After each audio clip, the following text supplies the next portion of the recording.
So I have a couple questions that will kind of tie in together. One, kind of let us know when somebody donates to your walk. You mentioned it goes to the victim's family. So just kind of elaborate on how that money helps them.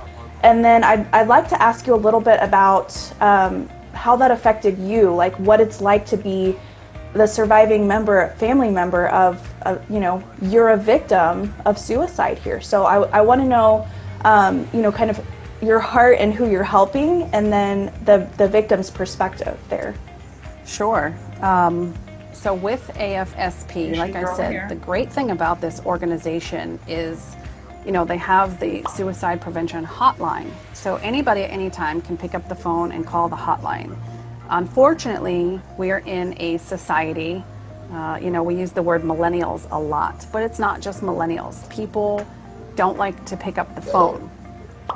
So they created a text message ability where you can text the word TALK, T-A-L-K, to 741-741, and you will have an advocate on the other side of that phone texting you through whatever it is that you need to get off your chest, whatever you need to discuss.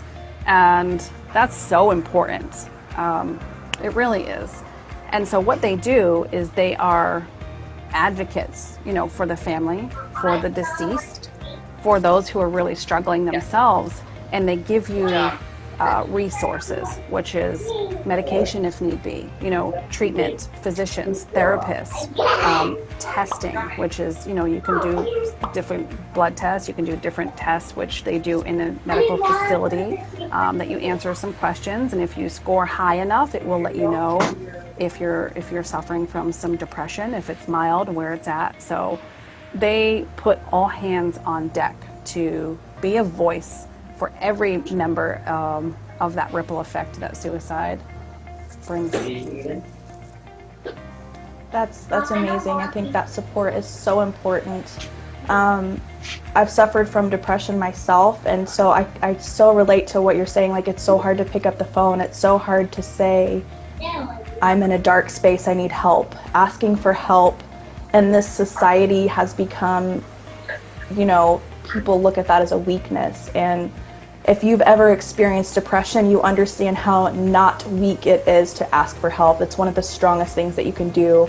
And so just having that kind of unbiased, unattached place that you can reach out to is incredible, like so needed. So I love that. That's actually what broadened my mission.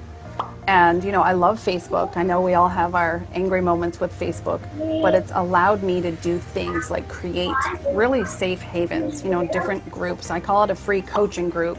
I've kind of taken on this role as a personal life coach where I help people specifically with anxiety, with depression, and give them different tools and resources and coping methods that they can do, on their own time, in their own home, without costing anything.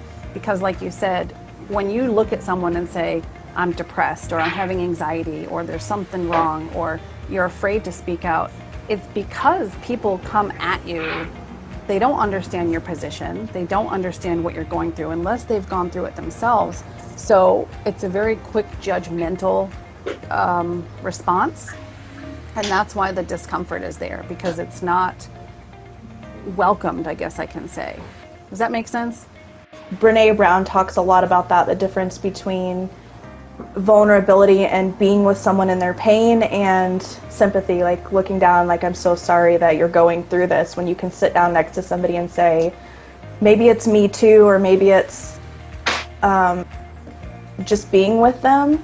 There's different, it's hard if you're not trained or experienced in how to deal with these things. So your group sounds amazing. If somebody wanted to reach out and be a part of your group, would they just send you a message, or? Yeah, absolutely. Anyone can message me at any time. The group is actually called Living Beyond Anxiety. It's a completely free group. There's no expectations. I tell people when they want to come in, you don't have to announce yourself. You can poke around silently. The nice thing is it gives you a place to go for additional resources. and you know that you're in a group with commonality. So you don't have to look at your family, your friends, or even your coworkers and feel that no one is going to understand you. You can come to this safe haven and learn breathing techniques, learn what an affirmation is and how it can help your day, even journaling or listening to positive music, things that we should be doing, but the hustle and bustle of our days are getting more intense, more extreme, more busy, and we tend to let that self-care go, and that's what helps us really